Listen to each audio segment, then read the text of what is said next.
तक की ये ग्लोबल कवरेज आप देख रहे हैं अंतरिक्ष परी की वापसी।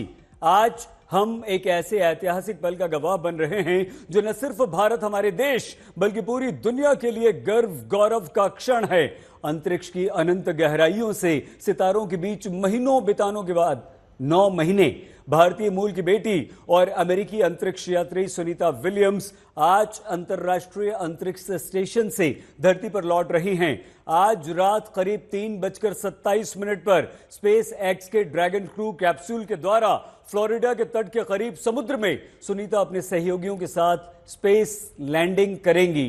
आज पूरा भारत गौरवान्वित महसूस कर रहा है कि जिस भारतीय मूल की बेटी ने अंतरिक्ष को अपना दूसरा घर बनाया वो धरती पर लौट रही है।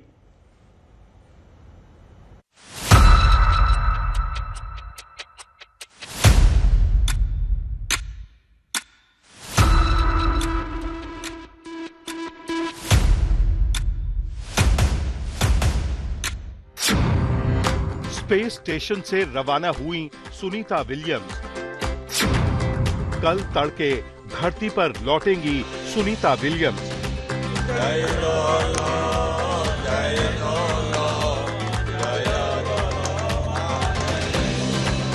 कहीं दुआओं का दौर है,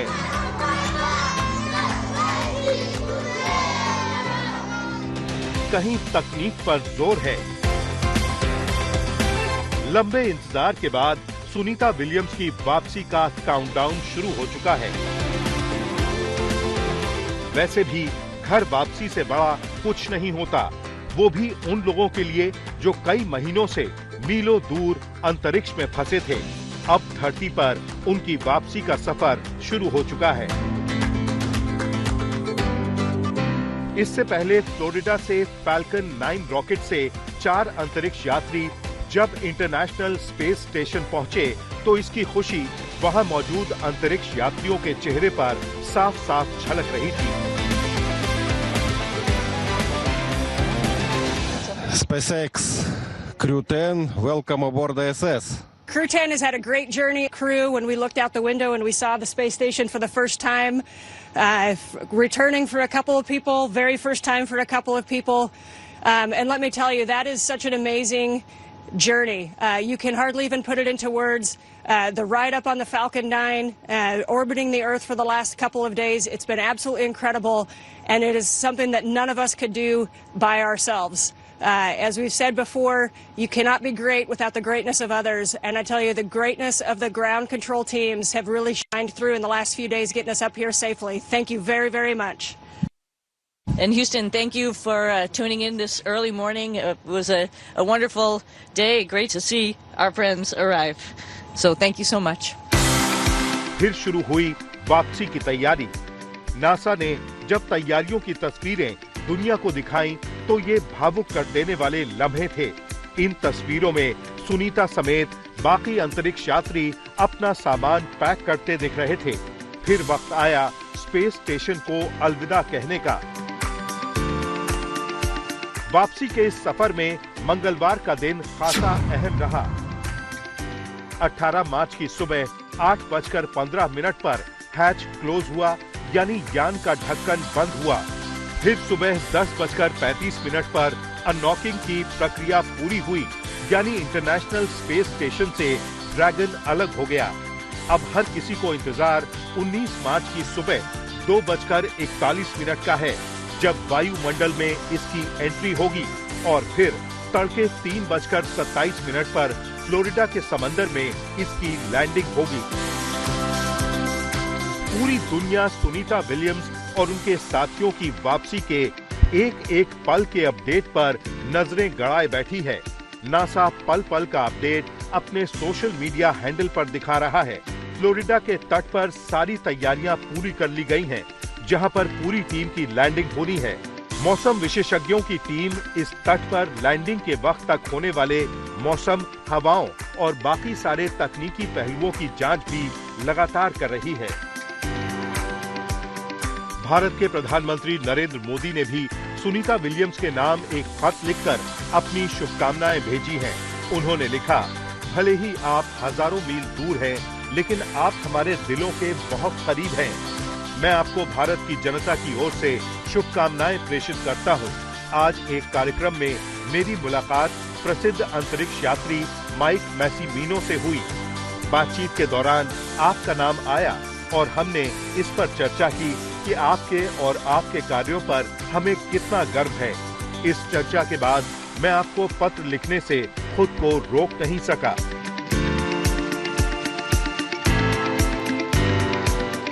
रविवार को जब स्पेसक्राफ्ट इंटरनेशनल स्पेस स्टेशन से जुड़ा था तो सुनीता विलियम्स समेत बाकी अंतरिक्ष यात्रियों की खुशी का ठिकाना नहीं रहा। आखिर 9 महीनों का इंतजार खत्म होने को था। वापसी की उम्मीदें जब वास्तविकता का आकार ले रही थी तो सुनीता विलियम्स की ये तस्वीरें पूरी दुनिया में देखी जा रही थी। इनमें कभी सुनीता खास लम्हों को अपने कैमरे में कैद कर रही थी तो कभी साथियों के साथ हंसी मजाक कर रही थी। सुनीता विलियम्स के साथ स्पेसएक्स के ड्रैगन स्पेसक्राफ्ट से बुधवार तड़के 3 और अंतरिक्ष यात्री लौट रहे हैं। अमेरिका के बुच विल्मोर और निक हेग के अलावा रूस के अलेक्जेंडर गोर्बुनोव भी आ रहे हैं। ये चारों फ्लोरिडा के पास समंदर में लैंड करेंगे। वहां से नासा और स्पेसएक्स की टीम उन्हें बाहर निकालेगी। तब तक दुआओं का दौर चलता ही रहेगा। आज तक ब्यूरो। आप और हम सब इसके साक्षी बनने वाले हैं। 9 महीने अंतरिक्ष में बिताकर सुनीता विलियम्स बस कुछ ही घंटों बाद जब हमारे वातावरण में प्रवेश करेंगी, धरती पर कदम रखेंगी, कैसा होगा वो पल, कितना मुश्किल है ये मिशन, किस तरह से वो वापस आएंगी। वो एक ऐसी अंतरिक्ष की दुनिया जिसे हम बिल्कुल नहीं जानते हैं। लेकिन आज हमारे साथ एक लंबा चौड़ा पैनल है जो इस दुनिया को बहुत अच्छी तरह से जानता है, जो इस दुनिया से आपका हमारा परिचय करवाता है। और ये 5 बेहद विशिष्ट मेहमान अतिथि इस समय हमारे साथ हैं जो बहुत बड़े नाम हैं। डॉक्टर सचिन भांबा जी, एस्ट्रोनॉमर, फाउंडर स्पेस इंडिया, बहुत धन्यवाद। शालिनी भांबा जी, एस्ट्रोनॉमर, को फाउंडर स्पेस इंडिया। और एक बहुत ही जाना पहचाना चेहरा अमिताभ पांडे जी, वर्षों से आप इन्हें देख रहे हैं हमारे साथ। Mentor, star scape and space scientist आप हैं। हमारे साथ प्रोफेसर आर.सी. कपूर जी हैं, साइंटिस्ट हैं, Indian institute of astrophysics Bengaluru से। डॉक्टर योगेश्वर नाथ मिश्रा, स्पेस साइंटिस्ट, नासा से। आप पांचों का बहुत धन्यवाद हमारे साथ जुड़ने के लिए। आज तक पर स्वागत। अमिताभ सर, सबसे पहले रुख आपका। कैसे, हमें तो समझ भी नहीं आता वो दुनिया है क्या। हम तो सिर्फ ये देखते हैं कि आसमान है, तारे हैं, लेकिन ये अंतरिक्ष होता क्या है। सुनीता वहाँ कहाँ थी, किस जगह थी, किस रॉकेट में थी, एक आम इंसान की तरह आप मुझे और हमारे दर्शकों को समझाइए। देखिए, इसको हम इस तरह समझ सकते हैं कि हमने धरती के अलावा अपना एक घर बना लिया है, ऑलरेडी बना लिया है, जिसको हम कहते हैं इंटरनेशनल स्पेस स्टेशन। और ये इंटरनेशनल स्पेस स्टेशन पिछले दशक से ज़्यादा हो गया है। ये लगातार हमारी धरती के बिल्कुल ही पास है, बहुत दूर भी नहीं है, हमारे आंचल से अभी भी बंधा हुआ है, धरती के आंचल से। उसमें लगातार अंतरिक्ष यात्री जाते रहते हैं, रिसर्च करते हैं कि हम भविष्य में जब कभी तारों में अपनी बस्तियां बसाएंगे, दूसरे ग्रहों पे बस्तियां बसाएंगे, तो क्या क्या तैयारी की ज़रूरत है। हम इंसानों के शरीर पे क्या असर पड़ता है जो लंबे समय तक अंतरिक्ष में रहते हैं। धरती के गुरुत्वाकर्षण जहाँ बंधे हुए हैं वहाँ पे माइक्रोग्रेविटी होती है, तो क्या शरीर पर असर पड़ता है, किस तरह वहाँ पे इंडस्ट्री काम करेगी, किस तरह से केमिकल प्रोसेस कैसे काम करती हैं, पेड़ पौधे कैसे उगते हैं, उनमें क्या बदलाव आते हैं। तो ये लगातार स्टडी चल रही है। और सुनीता विलियम्स भी पहली बार नहीं गई हैं, पहले भी जा चुकी हैं। और इस बार उनका एक एक्सटेंडेड मिशन हो गया जो एक तरह से अच्छा भी है। हमको लग रहा था कि वहाँ अटक गई हैं, फंस गई हैं। दरअसल अंतरिक्ष में हमको जब तक के इंसानों को कम से कम 4-5 साल तक रहने का पूरा स्टडी नहीं हो जाएगा, तब तक हम न मंगल पे बस्ती बसा पाएंगे, न चांद पे बस्ती बसा पाएंगे। तो एक बहुत महत्वपूर्ण काम कर रही थी और वापस आ रही हैं। और बिल्कुल मुझे पक्का भरोसा है कि सकुशल अच्छे से वापस आएंगे। हम भी आशा करते हैं। अमिताभ जी, आपकी इस बात से। शालिनी जी से आप और समझाइए। मैं 2-4 प्रश्न मेरे मन में आए, लेकिन क्योंकि आप दोनों यहाँ पर हैं इसलिए पहले आप हमें बताइए कि इसे हम और अच्छी तरह से किस तरह से समझें। वो इंटरनेशनल अंतरिक्ष पर जो एक स्पेस स्टेशन है जो अमिताभ सर ने भी बताया हमें, वो कैसा है? जैसे यहाँ कोई, ये जैसे हमारा स्टूडियोज़ है, ये हमारा हेडक्वार्टर्स है आज तक का, इस तरह का कोई स्टेशन है, क्या है वो? थोड़ा सा हमें समझाइए। बड़ा अच्छा सवाल पूछा है आपने। इंटरनेशनल स्पेस स्टेशन, जिसको ISS बोलते हैं, हम उसका निकनेम कह लीजिए या छोटा नाम कह लीजिए, वो एक तरह से हमारा घर है। और अगर आप देखें तो आपके स्क्रीन पे भी दिख रहा है, बिल्कुल एक लैब की तरह है। वो हमारा घर तो है, पर एक तरह से समझिए हम एक बहुत बड़ी लैब का हिस्सा है। उस लैब में एक हम भी हैं जिनके ऊपर एक्सपेरिमेंट चल रहा है। यानी कि इंटरनेशनल स्पेस स्टेशन में रहने का मतलब ये है कि क्या एज ह्यूमंस हम स्पेस में सरवाइव कर सकते हैं। तो हम भी उस लैब का एक हिस्सा हैं और हमारे पे एक्सपेरिमेंटेशन चल रहा है। हमारे को रहने के लिए जो जो चाहिए, जैसे खाना और ये सब भी वहाँ उगाए जा रहे हैं। तो काफ़ी रिसर्च चल रही है। और हाँ, ना आपके घर जैसा दिखता है ना मेरे घर जैसा दिखता है, बट अगर हम एक हाईटेक लैब के अंदर जाएं तो कुछ फील कर सकते हैं। ऐसा दिखता है हमारा इंटरनेशनल स्पेस बहुत स्टेशन। अच्छा, हमें बिल्कुल आइडिया नहीं था जिस तरह से शालिनी जी आपने ये समझाया। डॉक्टर सचिन, क्या ये जो हम विजुअल्स या जो तस्वीरें हमें नज़र आ रही हैं, हम देख रहे हैं, इतनी ही जगह होती है या इसके अलावा भी कुछ होता है? ये इस यान से बाहर भी निकल सकते हैं? सुनीता निकलती होंगी, कैसी ज़िंदगी उनकी वहाँ पर रहती है? देखिए, आप एज्यूम कीजिए कि मुझे स्पेस में एक कॉलोनी बसानी है जी, और उस कॉलोनी का जो पहला स्टेप है वो हमने ले लिया है। तो थोड़ा साइज को अगर विजुलाइज करने की कोशिश करें तो 2 फुटबॉल फील्ड के बराबर हमने बहुत बड़े बड़े ड्रम्स यानी बड़े बड़े पाइप्स जिनका डायमीटर जनरली 6 मीटर के आसपास होता है, उनको आपस में कनेक्ट करके एक टनल जैसी बना रखी है। और उसमें अलग अलग विंग्स हैं। एक जगह रहने का विंग है, एक जगह जैसा बताया लैब का विंग है। लेकिन जनरली आप कहीं पे भी जाएंगे, क्योंकि एक नई जगह है, हर जगह शोध चल रहा है, तो जनरली लैब जैसा माहौल रहता है। फिर खूब बड़े बड़े सोलर पैनल्स हैं। और मैं इंटरेस्टिंग सी बात बताऊं तो ये हर 90 मिनट में पृथ्वी का चक्कर लगा लेता है, क्योंकि जैसा अमिताभ ने कहा कि 360 किलोमीटर के करीब लो अर्थ ऑर्बिट में ये कॉलोनी हमारी बसी हुई है जी। और अगर आप थोड़े से लकी हों तो करीब 3, 4, 5 दिनों में एक बार भारत के ऊपर से जरूर गुजरता है और बहुत ब्राइट सैटेलाइट के रूप में दिखेगा। आप इसको पहचानने में गलती नहीं करेंगे जी। अगर आप जरा सा फॉलो करें तो आपको नेकेड आई दिख जाएगा। इनफैक्ट अभी 4 दिन पहले चांद के आगे से निकला तो हमने चांद पे उसकी पड़ती हुई शेडो के साथ फोटोग्राफ लिया। मौका लगा तो मैं शेयर करूंगा आपसे। तो बड़ी ही इंटरेस्टिंग सी जगह है। और नेचुरली हम पृथ्वी पे तो सारे काम करने लग गए हैं, हमें सब कुछ आता है। लेकिन अगर आप स्पेस में रहना चाहें तो अभी हमें कुछ भी नहीं आता, हम सब कुछ सीख रहे हैं। एक बड़ी नेसेंट सी स्टेज है जिस स्टेज में हमें ये भी नहीं पता है कि हमने अपने रोजमर्रा के जो काम करने हैं वो कैसे करने हैं। हालांकि अब उससे आगे आ चुके हैं, लेकिन अब थोड़ी सी कॉम्प्लिकेसी बढ़ गई है। आप इसको ऐसे समझें, अगर मैंने कपड़े पहन रखे हैं तो मेरी हाथों की कोशिकाएं मुझे बता रही हैं कि ये शर्ट मेरे ऊपर लग रही है।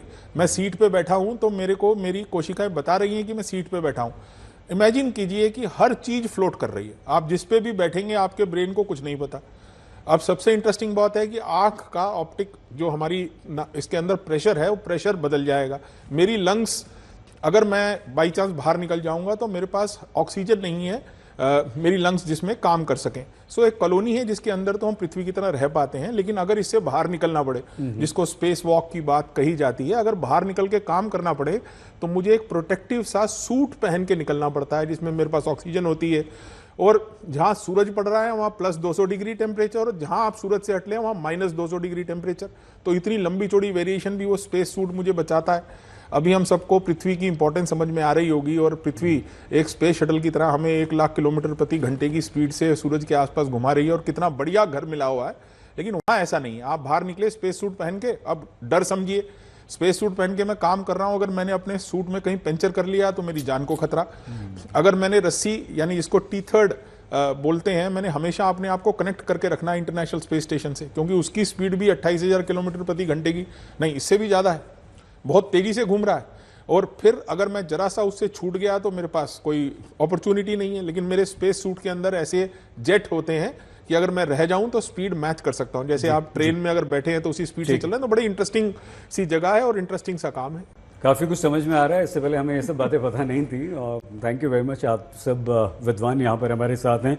प्रोफेसर कपूर सर, ये मिशन कितना कॉम्प्लिकेटेड है, कितना मुश्किल है और क्या क्या इसमें परेशानियां आ सकती हैं?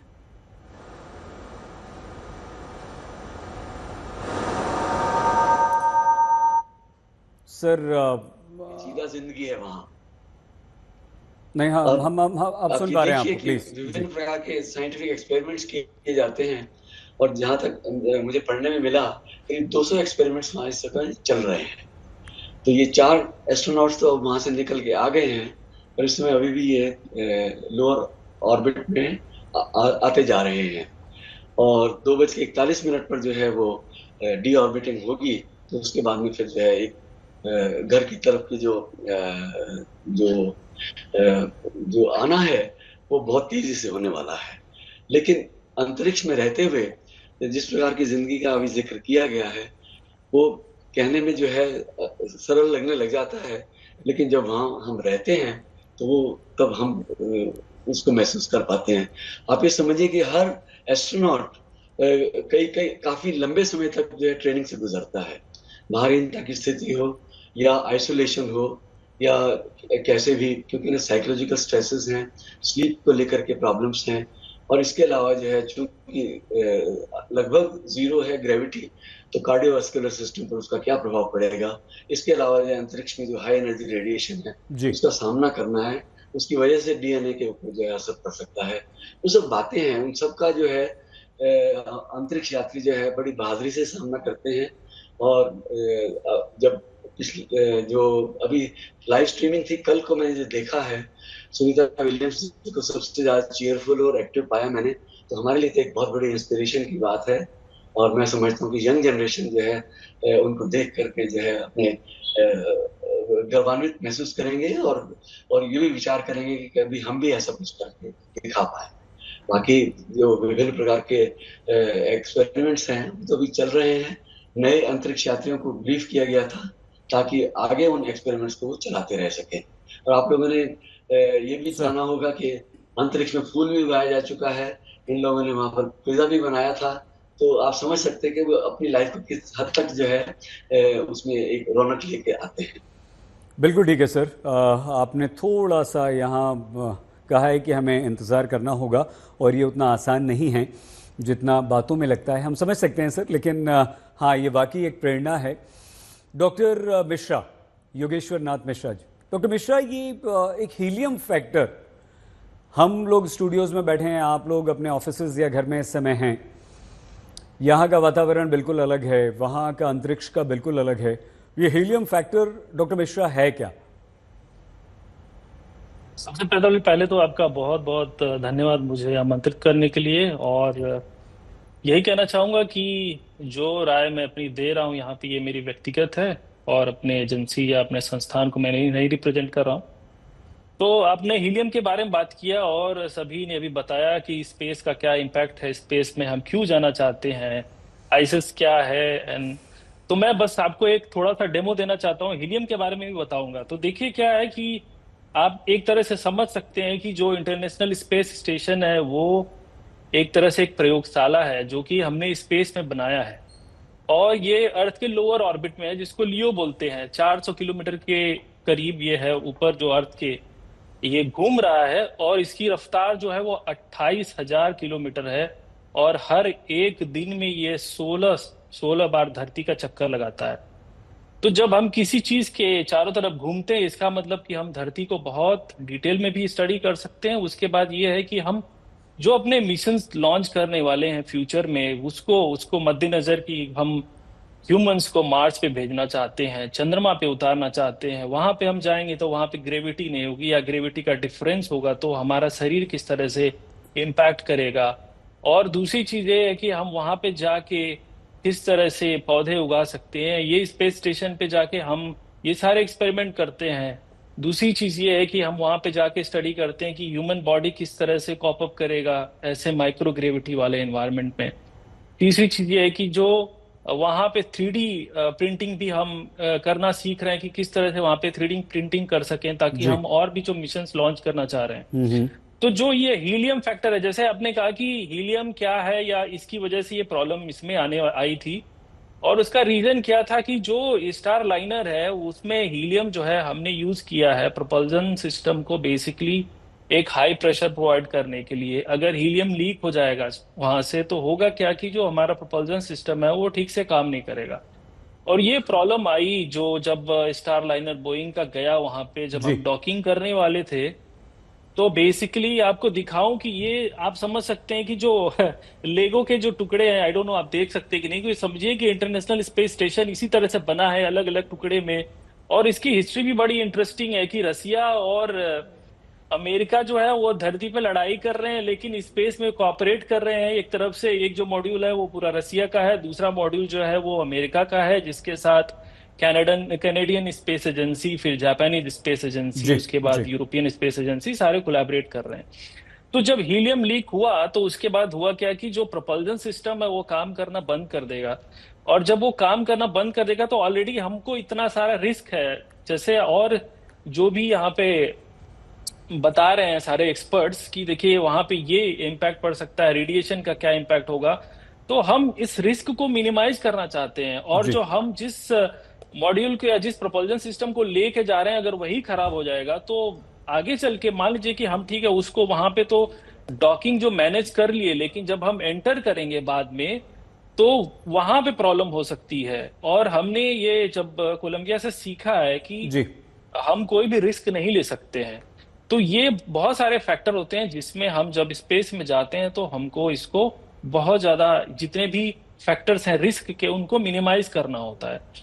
ठीक है जी, बिल्कुल बिल्कुल ठीक है मिश्रा जी। अमिताभ सर, ये सुनीता विलियम्स फंस गई वहाँ पर, खबर ये आई, हमने भी यही बताया, और वो इतने समय के लिए नहीं गई थी जितना समय उन्हें हो गया, 9 महीने हो गए।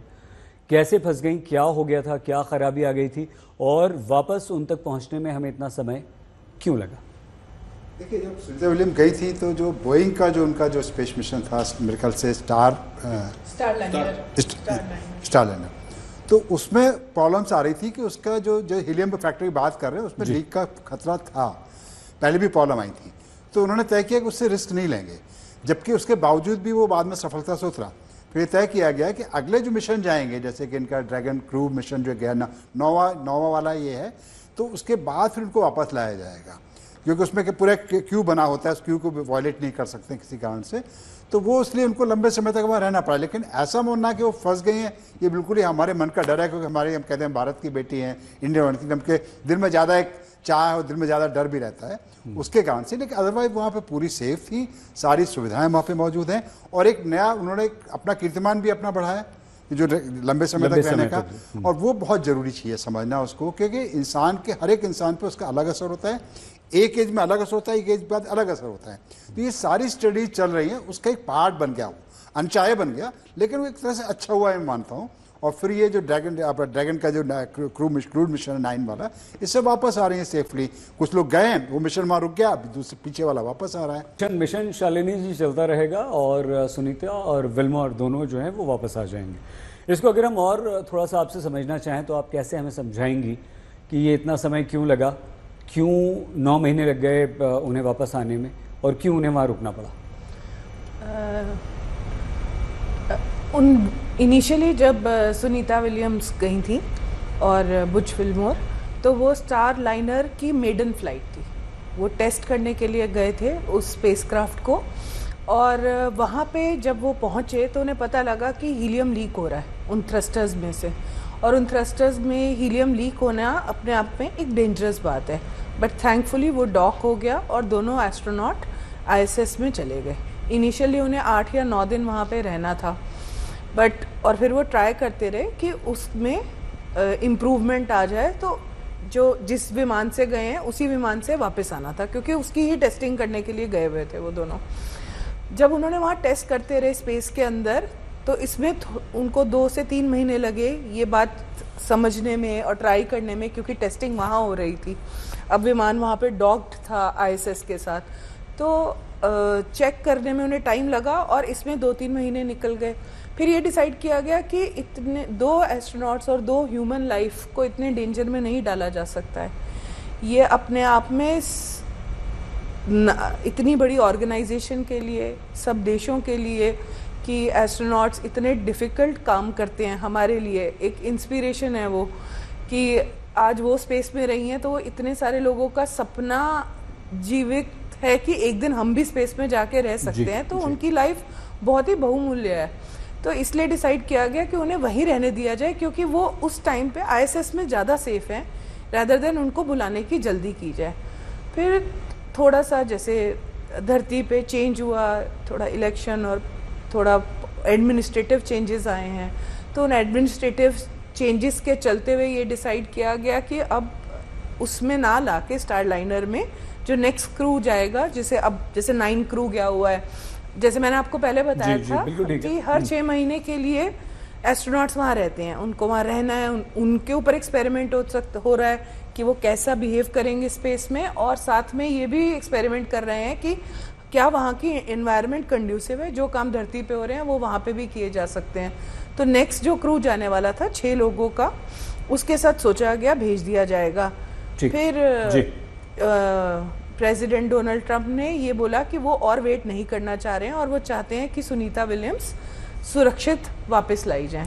तो इसीलिए जिस कैप्सूल को डिज़ाइन किया जा रहा था स्पेसएक्स के द्वारा कि इसमें वापस लाया जाएगा उनको, वो चेंज हुआ और जो क्रू 10 को भी पुराने वाले जो फैल्कन रॉकेट के साथ जिसे हम बोल रहे हैं ड्रैगन कैप्सूल, इसमें ही भेजा गया। तो अब जो 6 एस्ट्रोनॉट जाते हैं उनमें 4 एस्ट्रोनॉट भेजे गए और 2 की सीट खाली छोड़ी गई क्योंकि दो एस्ट्रोनॉट को वापस आना था। इसी तो इस वक्त सुनीता विलियम्स, बुच विल्मोर के साथ एक अमेरिकन एस्ट्रोनॉट, अगर मैं नाम सही ले रही हूँ तो नाइक, और रशियन कॉस्मोनॉट अलेक्जेंडर।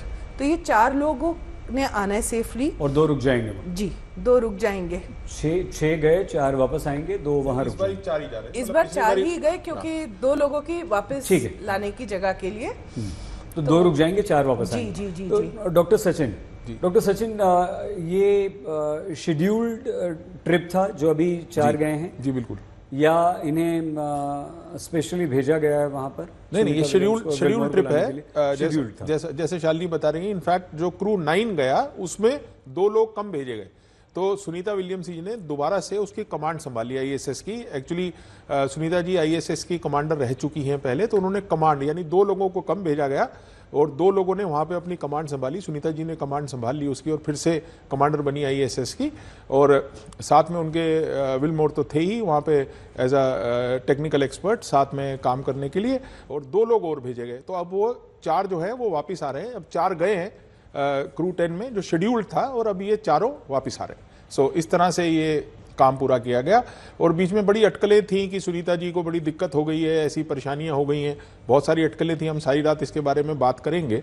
वो सब अटकलें बेकार थीं और शायद बड़ा ही स्ट्रेटेजिक और अच्छा डिसीजन था, क्योंकि आप समझें कि अगर एक स्पेशल क्राफ्ट भेजा जाए किसी आदमी को लाने के लिए, लेकिन वो वहाँ रहने में खुद ही खुश हो और बहुत सारा ज्ञान विज्ञान के लिए बहुत प्रगति की तरफ काम कर सकता हो और अपने आप में ही एक एग्जाम्पल बन जाए, तो शायद ये बहुत ही अच्छा डिसीजन था कि उनको नेक्स्ट क्रू में वापस बुलाया जाए। तो शेड्यूल्ड क्रू ही गए हैं जो उनको वापस लेके आ रहे हैं। ठीक है डॉक्टर सचिन। प्रोफेसर कपूर, हम आपको 2 तस्वीरें, अगर मुझे पता नहीं सर आप घर पे देख पा रहे हैं या नहीं, लेकिन हम लोग तो यहाँ देख रहे हैं। देखिए 2 तस्वीरें हम आपको दिखा रहे हैं 9 महीने पहले जब सुनीता विलियम्स गई थी, और ये इस समय की तस्वीर जब वो वापसी अब हो रही है, कुछ ही घंटों बाद धरती पर होंगी। तो अगर हम इन्हें गौर से, हम अपने सभी एक्सपर्ट्स से ये कहेंगे कि अगर सुनीता विलियम्स को, उनकी बॉडी लैंग्वेज को, उन्हें अगर आप गौर से देखें तो क्या आपको कुछ फ़र्क उसमें नज़र आता है?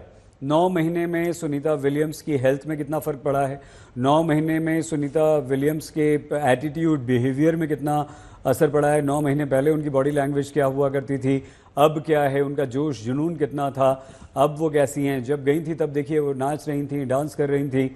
अब भी हालांकि वैसे हमें तो नज़र आ रहा है, लेकिन एक्सपर्ट की नज़र से अगर आप लोग देखेंगे तो कैसे हैं। लेकिन अपने दर्शकों को हम पहले ये 2 तस्वीरें दिखा दें। वो 9 महीने पहले जब अंतरिक्ष में गई थी सुनीता विलियम्स, और अब जब सुनीता विलियम्स की यहाँ पर वापसी हो रही है। प्रोफेसर कपूर, अगर आप नहीं भी इन तस्वीरों को देख पाए हैं सर, तो आप बताइए कि एक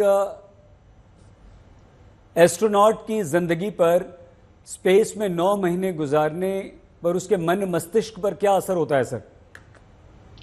देखिए, आपने 1000 शब्दों में तस्वीर बना के मेरे सामने पेश कर दी है। मेरा स्क्रीन तो ब्लैंक है इस समय सर, लेकिन फिर भी मैं समझ सकता हूँ, क्योंकि जब मैंने उनकी जिस समय वो अंतरिक्ष में गई हैं इंटरनेशनल स्पेस स्टेशन में पिछली जून में, और अब जो है कल को लाइव स्ट्रीमिंग में मैंने उनको देखा है, मैं समझता हूँ कि बिल्कुल भी फर्क नहीं पड़ा है, बल्कि अब वो और भी ज्यादा लाइवली मुझे नजर आई, और इसीलिए मैंने कहा कि वो इतनी इंस्पिरेशनल हैं कि हम सबको बहुत कुछ सीखने की जरूरत है उनसे।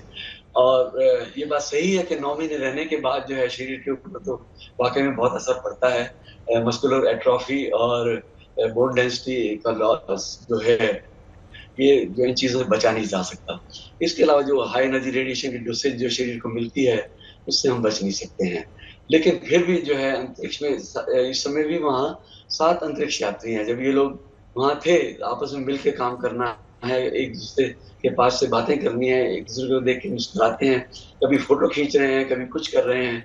तो आप ये देखिए कि वो शी इज नॉट रेस्टिव, बिल्कुल जो है वो कभी इधर जा रही है, कभी उधर जा रही हैं, और तरह तरह की हमको कई बार दिखता है कि जैसे कलाबाजियां खा रही हैं, लेकिन वो सब जो है बड़ा ही वहाँ के लिहाज से तो एकदम नॉर्मल है। और हमको ये सब जो है कई बार जो है बहुत ही दिल खुश करने वाली बात कभी लगती है, कभी अम्यूजिंग लगती है। तो ये तो बात सही है कि उन्होंने, उनका मनोबल जो है वो वाकई में बहुत ऊंचा है, और इसके लिए तो उनकी तारीफ करनी चाहिए। साइकोलॉजिकल असर हमेशा पड़ता है, कार्डियोवास्कुलर इफेक्ट हमेशा पड़ते हैं, लेकिन सबका जो है परवाह किए बगैर जो है अंतरिक्ष यात्री वहाँ इतने लंबे समय तक रहे हैं। जबकि ओरिजिनली इनकी जो ट्रेनिंग थी वो 7 दिन के लिहाज से थी, और अब इनको 9 महीने तक रुकना पड़ा है, तो वाकई में जी उठ के आदमी है। जो नया क्रू वहाँ गया है उनमें एक एन मैक्लेन है, उन्होंने ये स्टेटमेंट किया था कि space flight is tough but humans are tougher. तो इस बात से आप अंदाजा लगा सकते हैं कि जो इंसान की जो जिद है वही उसको कितना कुछ आगे ले जाती है। बहुत ही अच्छी बात कही है सर आपने, और हम सब में जोश और जुनून भरने वाली भी बात है। आप पांचों एक्सपर्ट्स के लिए अब हम कुछ टेक्निकल सवाल यहाँ पर आ गए हैं हमारी रिसर्च टीम की तरफ से। तो डॉक्टर सचिन, आपसे हम शुरुआत कर रहे हैं। ये स्पेस एक्स कैप्सूल की लैंडिंग कितनी चुनौतीपूर्ण होती है, और इस प्रक्रिया में सबसे महत्वपूर्ण तकनीकी कारक क्या होते हैं? देखिए, चाहे आप स्पेस एक्स की लैंडिंग कहें या चाहे किसी भी स्पेस एजेंसी के किसी भी यान की लैंडिंग कहें, वो तकनीकी रूप में बहुत ही डिफ़िकल्ट काम है करना। तो थोड़ा सा विजुलाइज करते हैं कि हो क्या रहा है स्पेस में। 28,000 किलोमीटर प्रति घंटे की स्पीड से चलने वाली दो चीज़ें, उनको आपस में बराबर मैच करना है। इतना मैच करना है कि दोनों एक दूसरे को स्टैटिक लगे, यानी एक इतनी स्पीड उनकी आपस में मैच कर जाए कि आपस में एक दूसरे के रिलेटिव उनमें कोई मूवमेंट ना हो, और फिर मूव करके डॉक करना है। डॉक करने का मतलब है कि आपने एक चलती हुई चीज को दूसरी चलती हुई चीज से चिपकाना है, वो भी 28,000 किलोमीटर प्रति घंटे की स्पीड से। ये बड़ा सो आप समझे कि क्या हो रहा है वहां पे, और साइंटिस्ट इसको अचीव करते हैं। ये तो शुक्र है कि हमारे पास कंप्यूटर हैं जो ऑटोनॉमस ये सब कैलकुलेट करके डॉकिंग और अनडॉकिंग हम कर लेते हैं। इनफैक्ट भारत ने भी बड़ी सक्सेसफुली डॉकिंग और अनडॉकिंग एक्सपेरिमेंट पूरा किया। तो सबसे पहले तो डॉक करना, फिर अपने लोगों का इधर से उधर ट्रांसफर होना, सामान पहुंचाना, वो तो क्योंकि दोनों एक सिस्टम बन चुके हैं तो कोई दिक्कत नहीं है। अब अनडॉकिंग, अब आप जब अनडॉकिंग करेंगे तो उसी स्पीड से वो आपको खींच रहा है। जब आप अनडॉक करेंगे, अब आप सोच के देखें, मैंने अनडॉक तो कर लिया, लेकिन अगर मैं कोई भी रॉकेट फायर करूंगा, अगर वो रॉकेट कहीं से भी अनकैलकुलेटेडली मिस फायर होते हैं तो आपस में टकराने की पॉसिबिलिटी, और फिर मुझे एक दूसरे से अपने गैप बनाना है। हालांकि आज की दुनिया में ये काम बहुत आसान लगने लग गए हैं, लेकिन जब स्पेस में ये सब चीज़ें सोची जाती थी और डिसाइड किया जाता था ये किया जाएगा, तो ये बहुत बड़े बड़े माइलस्टोन होते थे। क्योंकि अब 70 साल से अमेरिका बहुत आराम से, इनफैक्ट ये जो स्पेस स्टेशन है 15 कंट्रीज मिलके चलाती हैं, 5 स्पेस एजेंसीज इन्वॉल्व हैं, तो ये बड़े आराम से कर लेते हैं। सो डॉकिंग हो गई, अनडॉकिंग हो गई। अब अनडॉकिंग के बाद हमने एक दूसरे से डिपार्चर लेना है जी। अब देखिए, बड़ी सिंपल सी एक मैथमेटिक्स की इक्वेशन ये बोलती है कि अगर मैं स्पीड बढ़ाऊंगा, जैसे मान लीजिए मैं एक पत्थर को धागे से बांध के धीरे धीरे चलाऊं, तो वो थोड़ा सा एक सर्कल लेगा। लेकिन अब अगर जोर थोड़ा तेज कर दूं, वेलोसिटी बढ़ा दूं, तो वो धीरे धीरे धागा पत्थर को उठाना शुरू कर देगा और बिल्कुल वो सर्कल बना लेगा।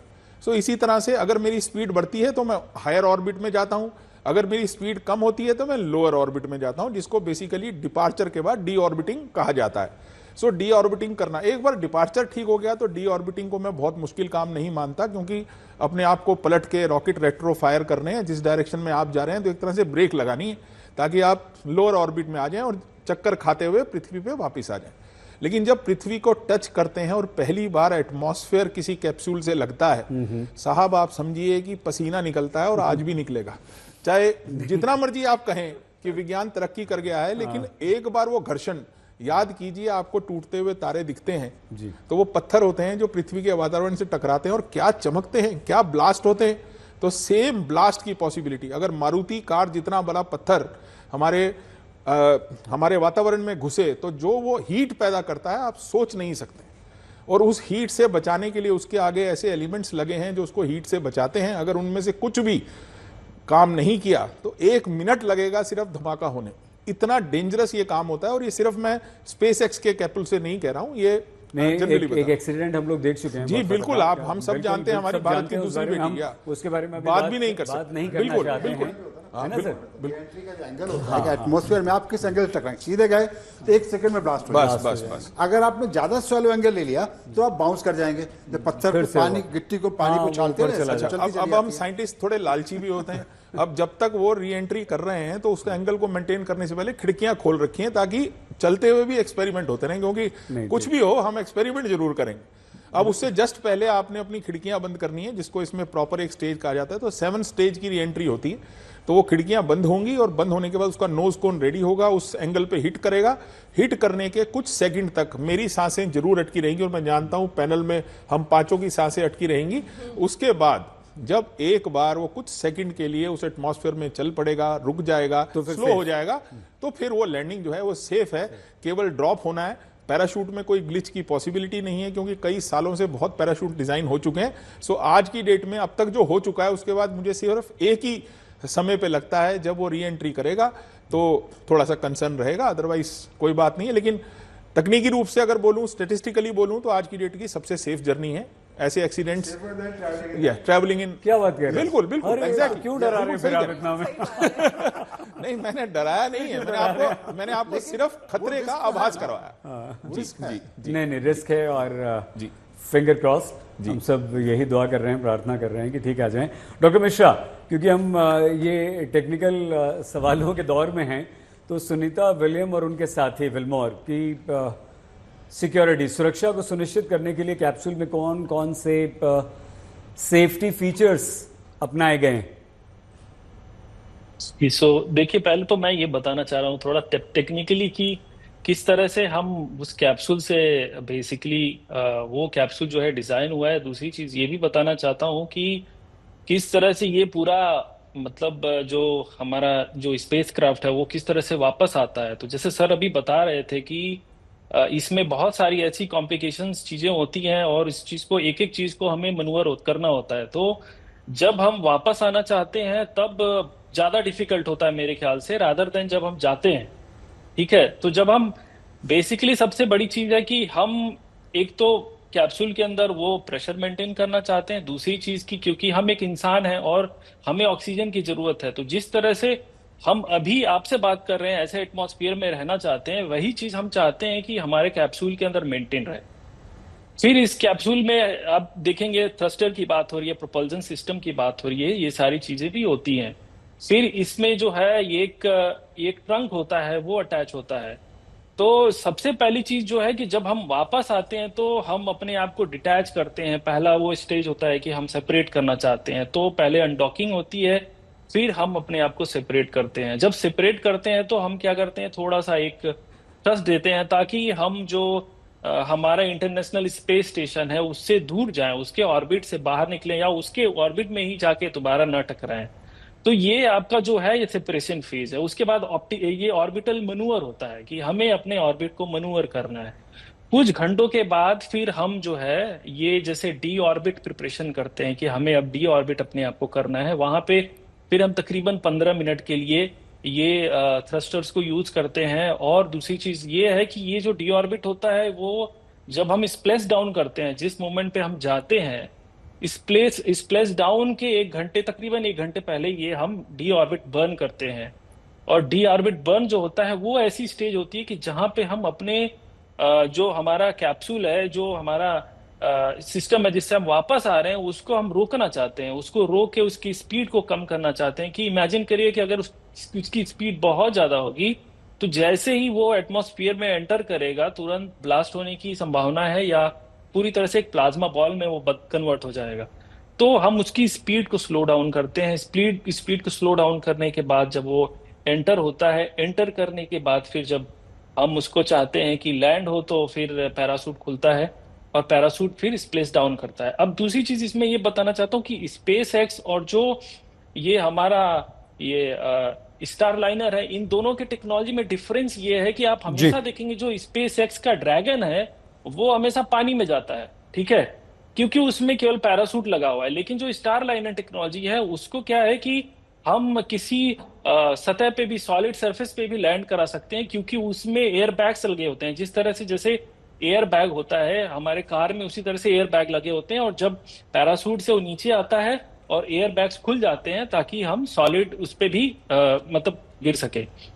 अब होता क्या है कि जब हम नीचे आ जाते हैं तो जैसे हमने बताया कि एस्ट्रोनॉट जो होते हैं वो इतने दिन तक माइक्रोग्रेविटी के एनवायरनमेंट में है, अचानक से जब वो ग्रेविटी फील करते हैं तो वो उठ भी नहीं सकते हैं। तो उनको कभी कभी क्या होता है कि स्ट्रेचर पे ले जाया जाता है और उनको काफी टाइम तक रखा जाता है आइसोलेशन में, ताकि कोई बैक्टीरिया या कुछ ऐसा ना हो जिसकी वजह से कुछ इम्पैक्ट पड़ सके। कैप्सूल के पृथ्वी के वायुमंडल में प्रवेश करने के दौरान, जो अभी सचिन जी बता रहे थे, बहुत विस्तार से उन्होंने बताया, सर तापमान जो होता है अमिताभ सर, वो क्या 1600 डिग्री से भी अधिक हो जाता है? और अगर ऐसा है तो इस गर्मी से बचने के लिए किस टेक्निक, कौन सी तकनीक का इस्तेमाल किया जाता है? साइंटिस्ट लोग, आप लोग करते हैं? जी हाँ, उसमें एक तो होता है कि जो उसका जो आपको जो कैप्सूल आप देख रहे हैं, इसमें जो कोटिंग होती है वो एक स्पेशल सिरेमिक्स होते हैं। वो सिरेमिक इसीलिए डिज़ाइन किया जा सकता है इतना टेम्परेचर को बर्दाश्त कर सकें। और इसमें खास बात ये, एक बार हमने कमिट कर दिया, डिऑर्बिट करना, एंट्री करना शुरू कर दिया, फिर आप कुछ चेंज नहीं कर सकते हो। आपने प्रॉपर एंगल लेके एंट्री कर ली, फिर वो होना ही होना है। और उसके बाद सारा कमांड जो होता है ऑटोमेटिक सिस्टम करते हैं। इंडिविजुअली मैनुअली आप उसमें इंटरवेंशन का टाइम ही नहीं होता है आपके पास में। तो वो जो आपको उस मटेरियल के भरोसे, क्योंकि कई बार हो चुका है, काफ़ी सारे मिशन भेजा चुके हैं, इसलिए इसमें कोई शक की गुंजाइश नहीं आती है। जो स्पेशल सिरेमिक होता है, कुछ कार्बनिक मटेरियल भी कई जगह इस्तेमाल किया था उसमें, वो पूरी तरह से वेल टेस्टेड टेक्नोलॉजी है, उसमें कोई गड़बड़ी की गुंजाइश नहीं रहती है। सुविधा जो अपना कल्पना चावला के टाइम हुआ था वो अननोन फैक्टर था कि उनका एक जो इंसुलेशन का जो फोम है टकरा गया था विंग से, उसमें ब्रीच हो गई। इसके बारे में मैंने पढ़ा है कि इसमें कुछ एक बहुत ही हल्का मिलीमीटर बारीक छेद भी बर्दाश्त कर सकता है इनका ड्रैगन जो क्रू वाला मिस्टर, कुछ मिलीमीटर का। और इनका स्पेस सूट जो है वो इसीलिए पहन के उसमें उतरते कि अगर मान लो थोड़ा सा अगर ऐसा हो तो उसमें दिक्कत ना आए। ठीक है शालिनी जी, बिल्कुल हम अमिताभ सर से आगे की बात आपसे पूछ रहे हैं कि समुद्र में लैंडिंग और ये स्प्लैश डाउन प्रक्रिया क्या होती है, कितनी जटिल होती है, और इसमें रिस्क मैम क्या होता है? जो स्प्लैश डाउन की बात करें तो स्प्लैश वाटर से कनेक्टेड है। जब भी पानी छलकता है हम बोलते हैं स्प्लैश हुआ। तो जब आपको लैंड कराना है एयरक्राफ्ट, तो धरती दो ही चीज़ों से बनी है, या तो लैंड है या वाटर है। अब लैंड के ऊपर जब आपको रिटर्न करना है तो आपको एयर बैग्स चाहिए, भारी भारी व्हील्स चाहिए, और उस स्पीड को इतना कम करना है। जैसे आपने देखा है जब हम प्लेन से वापस उतर रहे होते हैं, जब प्लेन लैंड कर रहा होता है, तो कैसे स्पीड कम करके, जबकि प्रॉपर एयरवेज हैं, प्रॉपर चैनल्स हैं, और अब इतनी स्पीड से आते हुए यान के लिए आप सोचिए कितना कॉम्प्लिकेटेड सिस्टम चाहिए होगा अगर हम उसे लैंड के ऊपर उतारें। तो इसीलिए सबसे आसान तरीका है कि उसको पानी पे उतारा जाए। हम भी, अगर आपको मैं बोलूँ कि आप कूद जाइए और आपके सामने पानी है और आपके सामने लैंड है, तो आप कहाँ कूदना चाहेंगे? पानी में कूदेंगे। चोट ना लगे तो पानी में कूदिए। तो इट इज़ सो सिंपल कि समझने के लिए कि इसीलिए पूरा कैप्सूल पानी में उतारा जाता है। पानी एक तरह का आप देखोगे तो बाउंस भी देता है, राइट, और सारा शॉक एब्जॉर्ब कर लेता है। तो वो जो गिरने के टाइम जो हीट जनरेट होती है या जो फ्रिक्शन क्रिएट होता है दो चीज़ों के रगड़ने से, वो बहुत कम हो जाता है और बहुत सेफली लैंड करने का तरीका है। जैसे अभी अमिताभ सर ने और सचिन सर ने बताया कि सबसे इम्पॉर्टेंट होता है कि कोई भी नुकसान नहीं होना चाहिए। जितने हमने सहज कर और सेफली अपने एस्ट्रोनॉट्स को भेजा है, उतने ही सेफली वो वापस भी आ सकें। तो उसमें स्प्लैश डाउन सबसे अच्छा तरीका है वापस आने का। इसमें हम आगे बात करेंगे। तो अभी जो होगा कि आप जब वो ऑर्बिट में एंटर करेंगे, जैसे अभी बात हुई कि सबसे मुश्किल होता है टाइम जब एंट्री की जा रही होती है, क्योंकि इतना फ्रिक्शन का सामना करना पड़ता है। वो फ्रिक्शन क्यों है? क्योंकि अर्थ के ऊपर एक एटमॉस्फेयर है, एक लेयर है, उस लेयर को तोड़ के उसके अंदर आना है तो उसमें आग लगने का खतरा होता है, राइट। पर अब उस लेयर को जब तोड़ के हम आ जाते हैं और जो स्प्लैश डाउन है उसके बीच में अपनी स्पीड को कम करने के लिए भी जो इंजीनियरिंग की जाती है वो भी अपने आप में बहुत ही इंटरेस्टिंग फिनोमेना है। तो अभी मेरे ख्याल से जैसे जैसे वो टाइम आएगा उसके बारे में हम और भी बात करेंगे। मैं यहाँ पे बताना सर, रशियन मास्टर है जमीन पे उतारने अमेरिका कोशिश कर रहे हैं कि हम जमीन पे उतार लें। बिल्कुल सही बात। रशियन जमीन पे उतार रहे हैं, हमेशा जमीन पे उतारा उन्होंने पानी में नहीं उतारा, कभी पानी में नहीं उतारा क्योंकि रशियंस की एक्यूरेसी बहुत ही कहाँ लैंड करेगा। इनको एक्यूरेसी के मतलब 2 किलोमीटर 3 किलोमीटर इधर उधर चला जाए तो समुद्र में कोई दिक्कत नहीं है।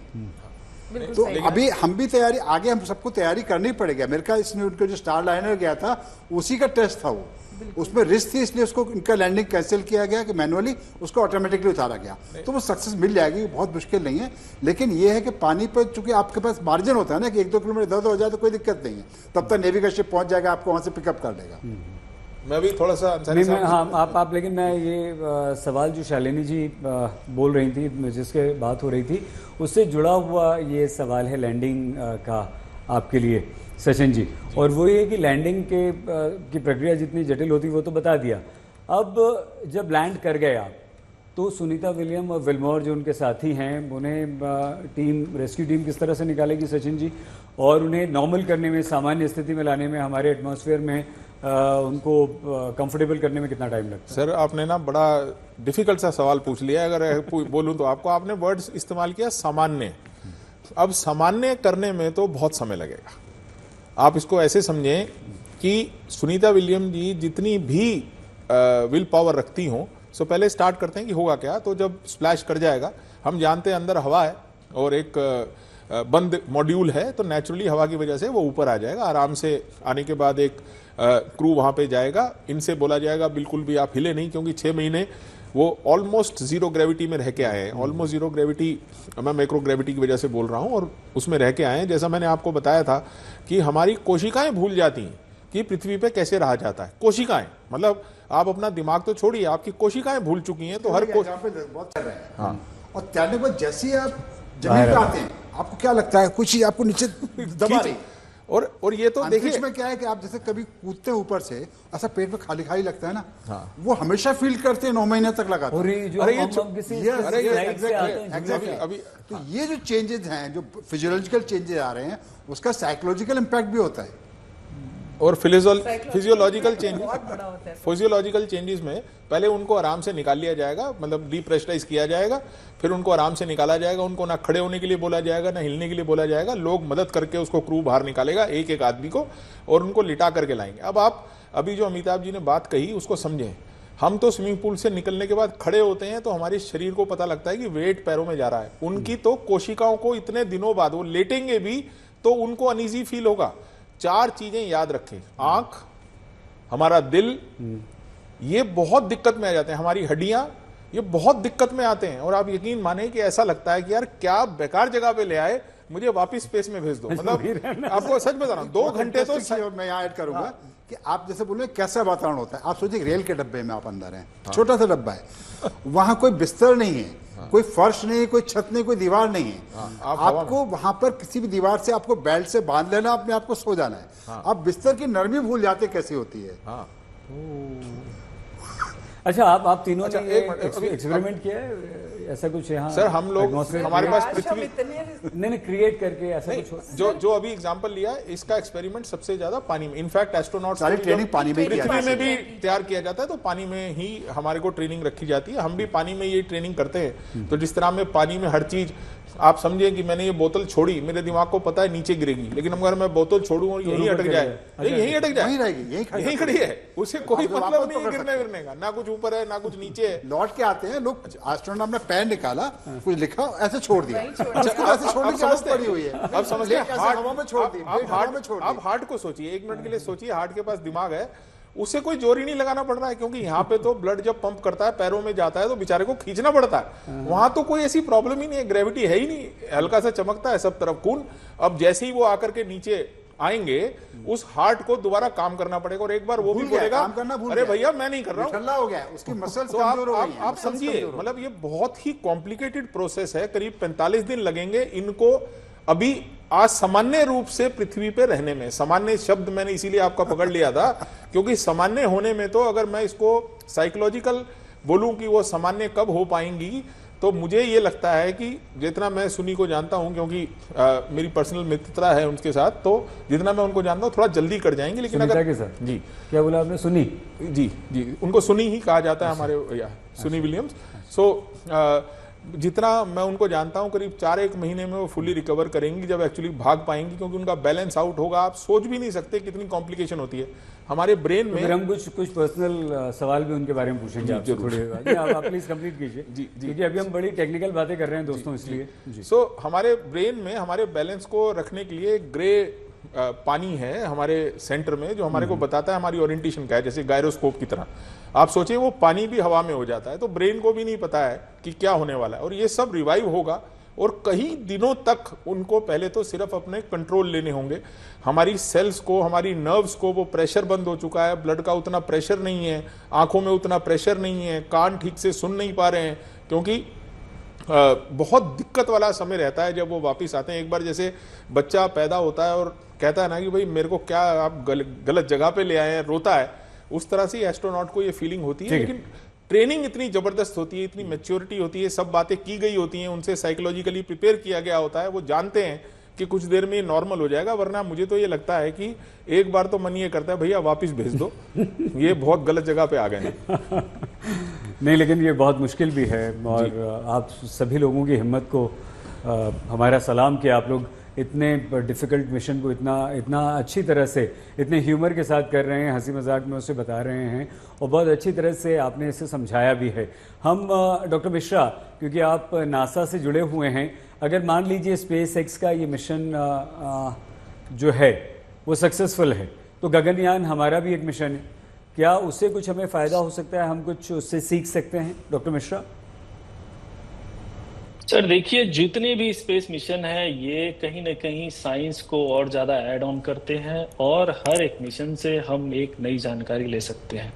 तो डेफिनेटली ये जो मिशन है क्रू 9 जिसको बोला गया है, और ड्रैगन का जो जब ये आएगा वापस, और जब सुनीता विलियम्स और ये लोग नॉर्मल हो जाएंगे, तो डेफिनेटली ये लोग अपने नॉलेज को शेयर करेंगे। अब जहां तक अपने बात कही, अभी सबने बोला कि क्या होता है एस्ट्रोनॉट के साथ, तो उसमें थोड़ा सा मैं ऐड करना चाहता हूं कि इमेजिन करिए कि आप जब स्पेस में है और आपका जो हृदय है वो बेसिकली अंडाकार से सीधा एक बेसिकली क्रिकेट की बॉल जो होती है वो उस तरह से गोल हो जाए, और उसके बाद जो आपकी ऑप्टिक नर्व है वो सूज जाए पूरी तरह से, आपकी जो मसल्स है वो उनकी बोन डेंसिटी जो खत्म हो जाए। जो इमेजिन करिए कि जो 1 साल में आप बोन डेंसिटी जो लूज करते हैं अर्थ पे, वो 1 महीने में लूज कर जाते हैं। तो ये सारी चीजें बहुत ही ज्यादा कॉम्प्लिकेटेड होती हैं। जहां तक बात रही गगनयान की, तो डेफिनेटली इससे इसरो जो है वो सीखेगा, और नॉलेज एक्सचेंज जो है वो जरूर होगा। और मैं यही कहना चाहूंगा कि डेफिनेटली जो गगनयान है उसका जो मिशन है, ऑलरेडी मैंने सुना कि शायद डिले हो गया है कुछ टाइम के लिए, डेफिनेटली इससे बहुत ज्यादा फायदा होगा। डॉक्टर मिश्रा जो भी नॉलेज मिलेगा जी, आप चारों हमारे चारों स्पेस साइंटिस्ट हमारे साथ बने रहेंगे, और 3 घंटे से बस कुछ थोड़ा सा अधिक समय सुनीता विलियम्स धरती पर होंगी।